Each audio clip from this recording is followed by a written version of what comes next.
Hey, in this video, we'll go over how to set up your Blastable account. We're thrilled you've joined Blastable, so let's not waste any time and get right into it. You'll need to complete these 4 steps in order to use your Blastable account and start blasting. But don't worry, I'll show you exactly how to do each one of them. So after you sign up for your Blastable account, you'll receive a verification email to confirm your account. Make sure to click on the link in that email to confirm your account, and you should get to our simple 4-step setup process that looks like this. Here you'll see step 1 of your setup process. Depending on how you signed up, some or most of this information may already be pre-filled. Whatever's not pre-filled, go ahead and complete. We recommend updating the time zone to your time zone of choice, otherwise leave the default, and update the date format to your preference. You'll also need to select whether or not you'd like to use 2-factor authentication. If you do, click yes and scan the QR code in an authenticator app, such as Google Authenticator.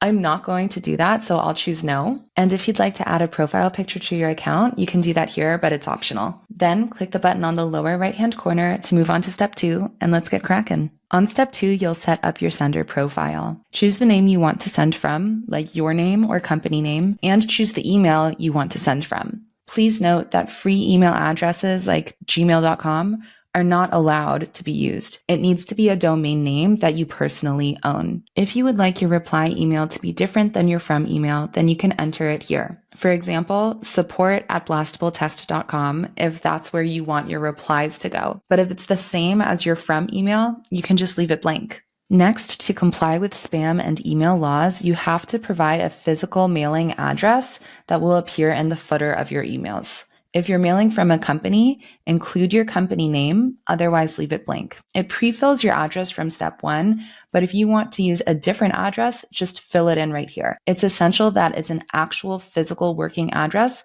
or you would be in violation of email sending laws. Once that's all done, click on the blue Let's Do It button on the lower right-hand corner to continue. Before you can move on to step 3, you'll need to confirm your sender email and that it's a valid email that you own and have access to. So let's do that quickly. Now that it's confirmed, click on the lower right-hand button again to move on to step 3. In order to mail, you'll have to add certain records to your domain name registrar. These would be a DKIM record, an SPF record, and a DMARC record. You would add these records as text records to your domain's DNS. If you don't know how to do that, click on this handy help icon here, and it will take you to a step-by-step video showing you exactly how to do that. If you're unsure of what DKIM, SPF, and DMARC records are, head over to our blog at blastable.com/blog and find the What You Need to Know About DKIM, SPF, and DMARC article that goes into detail explaining it all. Once your records are added to your domain name registrar, go down and click Verify DNS Records. Please note it can take a few minutes to a day or two for the records to update, but it's usually pretty quick. If it doesn't work right away, wait an hour or 2 and try again. I've already added the records, so let's verify them. Now that our records are verified, let's move on to step 4 and create your first email list. The list name is what you want to name your list and what your subscribers will see unless you add a display name. And in that case, your subscribers will see your display name and you will see the list name. The description is just for you. Then select if you'd like a single or a double opt-in. Then choose your sender profile, which is the one you just created. Let's hit Create List. And now if you'd like, you can add contacts to your list. There are several options like adding contacts directly, creating a sign-up form, or exploring the rest of Blastable. In this instance, I'll go ahead and click Add Contacts, and then let's go.